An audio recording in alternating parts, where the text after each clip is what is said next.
Ndio Mtume sallallahu anasema man istataa minkum an yanfa akhahu falyaf'al, mtu yoyote miongoni mwenu ambaye anaweza kumsaidia na kumnufaisha ndugu yake na afanye hivyo.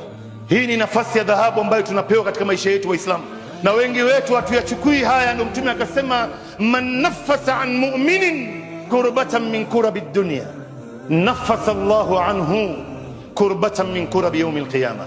Mtu yoyote ambaye atakayemtatulia matatizo yake ndugu yake Muislamu au binadamu mwenzake, Mwenyezi Mungu naye atamtatulia matatizo yake siku ya kiyama.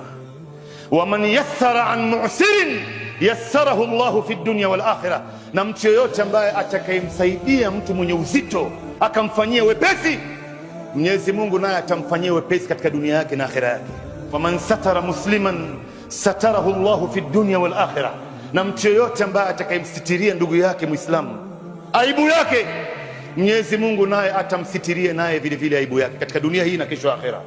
Wallahu fi auni al-abd ma kana al-abd fi auni akhi, Mwenyezi Mungu yuko katika usaidizi wa binadamu maadamu binadamu yuko katika usaidizi wa binadamu wenzake.